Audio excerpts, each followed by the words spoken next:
I made a form to start asking you guys what songs you want me to recreate, and by a mile, the winner of that was As It Was by Harry Styles. So after a couple of hours here, I was able to come up with something that sounds like this.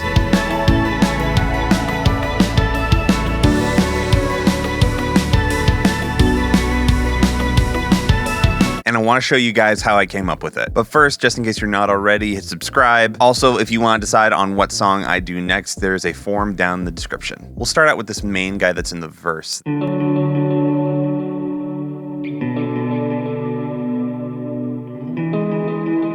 I recorded all these guys with my Strat. I feel like a lot of the layers in this track are very clean, tubey guitar tones. And so the quackiness of these pickups tends to play really well with those tones. Again, the two in-between positions where it's either the middle pickup in the neck or the middle pickup in the bridge. We're just playing very simple 2-note intervals, a root and a third on the lower strings. There's also a synth layer doubling this that we'll look at later, but I feel like a majority of the harmonic information is done by this guy, because we have, like I said, a root and a third. And when you have a root and a third that are really close together like that, really low, it gets really dense. Like normally you want to suspend those intervals out when you get lower, but having them really close together here has a really nice color to it. So here, let me turn off all the sends. So we started out with this guy. So we have this tone here,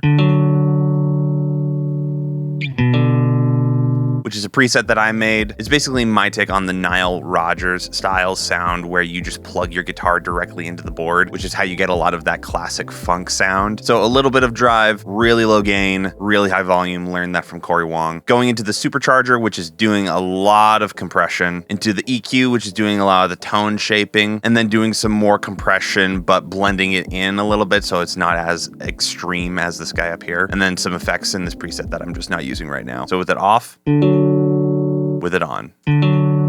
Then I'm using a little bit of EQ to shape it a bit for the song. I also felt like there was a little bit of delay on it. I also feel like it wasn't low pass that much because the delay is almost extending out these notes. They're sort of intentionally bending on top of each other. And then a little bit of RC20 for some color. Adding a little bit of warble and really removing a lot of high end. And then we're also running it into some send effects, which there's a lot of, and we'll go through a lot of these guys. But I believe for this guy, we're just using a little bit of ROM verb. And also a little bit of Valhalla vintage verb. Next thing we have are these plucks. Almost like a Charlie Puth style guitar pluck. My buddy Johnny recently reminded me of this guy, the Almost Clean preset in Guitar Rig 6. It's really nice. Again, using my Strat, I believe I used a different pickup setting for this one, doing the bridge and the middle position with some EQ down here and then some Juno chorus, and then finishing it all off with a little bit of L1 to really tame those peaks and make them feel like stabby synths that are really consistent. I also feel like if you're going to do this kind of sound, it really helps to quantize your audio just so everything is perfectly on the grid, because you don't want these plucky guitars to sort of feel like they're transients or falling back and forth on top of each other when you want them to be together and almost feel like they're one instrument. And then we have this guy, which pops up in verse 2. It's this weird percussive element that's played on guitar, but it's a really fun sort of like quacky sound. And then the final guitar layer is this guy here, which is a really fuzzy, almost Jack White lead sound.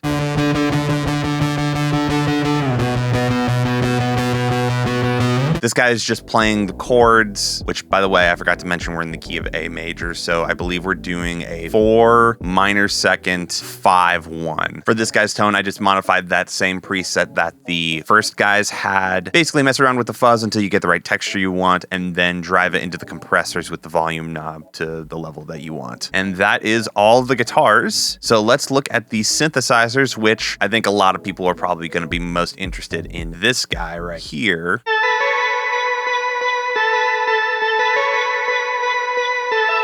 Which I got the general tone from this from a Beat Academy video that I will put down in the description. It was actually really helpful to see his deconstruction of this lead line, which is mainly based off of the Farfisa 5 from Arturia. Basically, we're just using a really weird sounding organ, adjusting some stuff like attack and release. There is an amp here, and I did feel like a lot of the tone came from the amp, but similar to the Beat Academy video, I ended up not doing it on the actual track itself because I wanted to put it on this bus. So here's what the Farza sounds like by itself. And then I'm blending that with this guy underneath,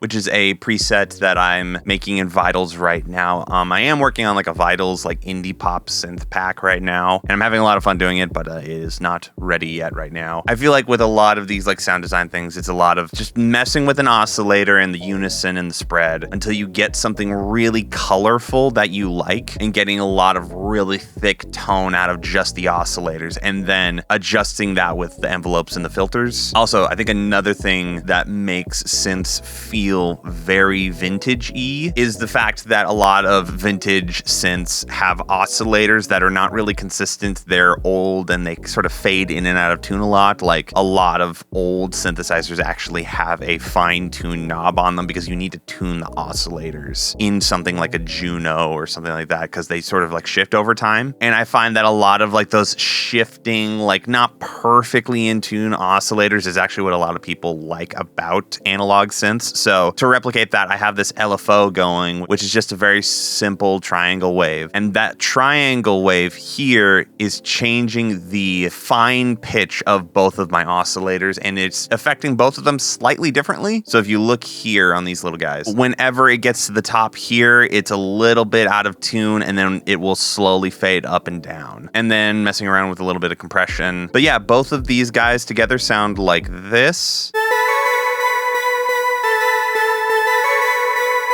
which almost has like a Take On Me kind of vibe. And then I am running those guys into a bus together with a little bit of guitar rig, running into a Tweed amp, and then a little bit of RC20, which sounds like this.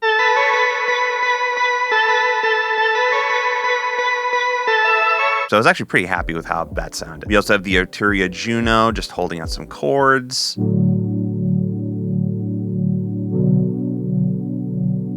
We also have this Anna 2 patch that's playing those same notes on the, looks like the Apollo sound, but instead of just holding them out, they're more of like a fast pluck. We then have this other Anna patch that's kind of doubling that triad guitar thing. We have this ARP 2600 patch playing this weird pad thing on the 6, the 3, and the 1.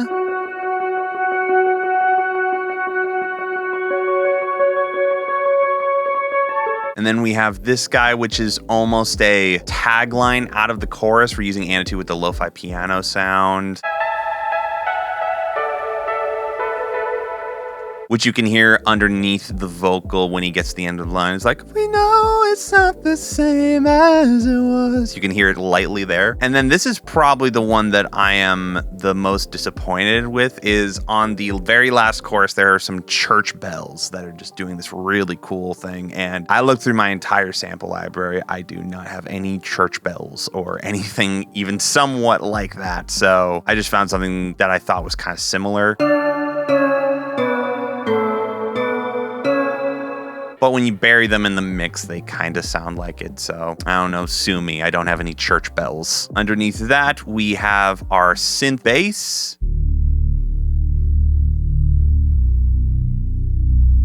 which is really deep, really nasty, and is again another preset that I made in Vitals, or Vital. I should learn what the synth name is before I make presets in something. But you can see I'm doing sort of the same LFO fine tune thing. These are very basic oscillators, like literally the initial oscillator. Here, let me take off this low pass filter. So it normally sounds like this.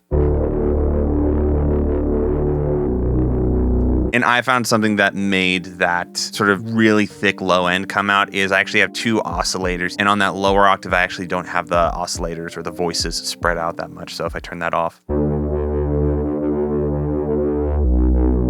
that's the top one and then the lower one, which is really awesome because when you blend them both together, You get the texture from that top one and you get the low end from the bottom one. I'm also using the filter here with key tracking turned on 100%. So whenever I hit a note, this sort of resonant peak sort of shifts to wherever that resonant peak is for the relative note that I'm playing. So if you look at it here, it's like shifting when I go lower. It's raising when I go higher. I'm also doing something a little bit similar with the EQ section here. So if you look at this, the EQ curve is actually shifting depending on what note I'm playing, and I just did that by grabbing the notes section here and dragging that to the cutoff for all of the bands. So I would dial in the EQ for like one note that I really liked, and then I would drag this note option to the cutoff using the multi-band, blending it a little bit to make it harsher, and then some soft clipping. And it makes this really thick bass that has a lot of harmonics, and so literally all I had to do to get this sound the way that I wanted was to drag this low pass filter in and boom, it's done. Also, I should mention on this bass and all of the groups for all of my tracks, I've been obsessed with the NLS from Waves with just a little bit of drive on it. Basically, they went through and modeled individual channels from an analog board. And up here at the top, you can be like spike 3, spike 2, spike 1. And these are different channels from an analog board that they've modeled that are all slightly different. And so when you throw this stereo channel thing on all of your separate mix buses, it has sort of the same non-linear properties as if you were running something into an analog board, and it adds a lot of fun harmonic saturation to stuff. And I don't know, collectively, when you turn them all off, the mix sounds worse, so I keep them on. And now let's get into the drums. So that Beat Academy video also turned me on to using addictive drums, which I feel like was definitely the right choice for this. So here's our kick and snare.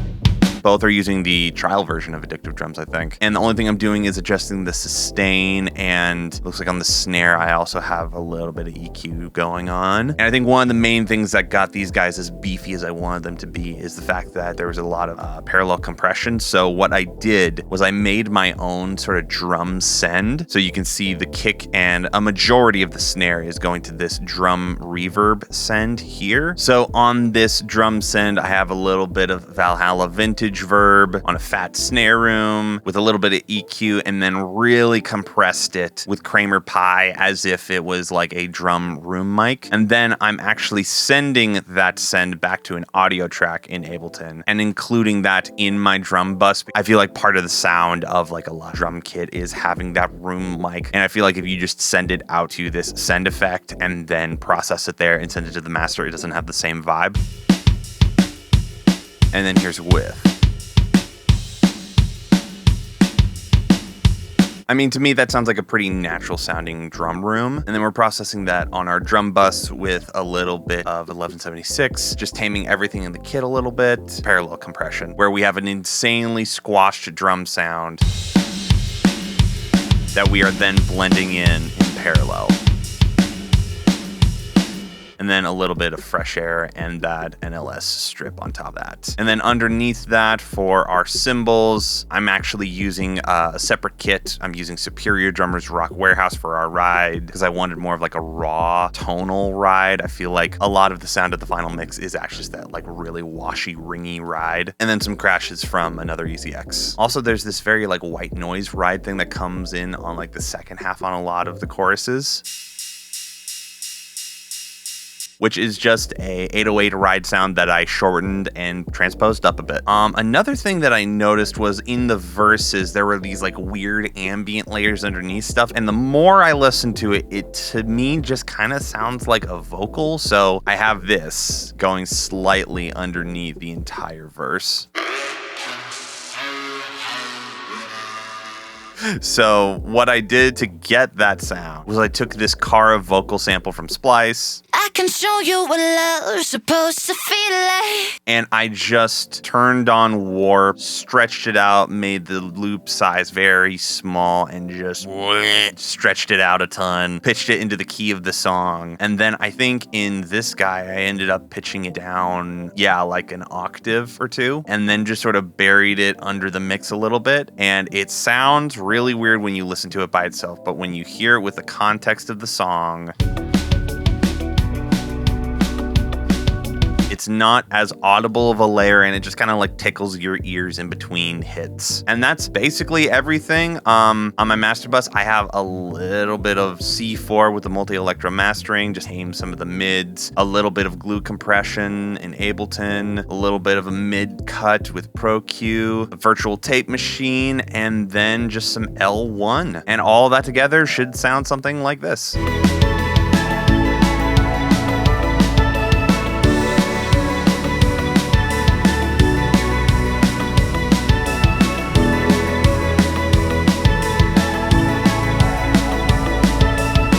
But yeah, that's what the track sounds like. I hope you guys enjoyed this video. If you did, again, please hit subscribe and like and all that stuff. And again, if you have any songs that you would like me to recreate, there is a Google form in the description. And legitimately, the reason I did this exact song was because enough people voted for it in that form. So yeah, I do look at it quite often. But yeah, I will see you guys next Friday.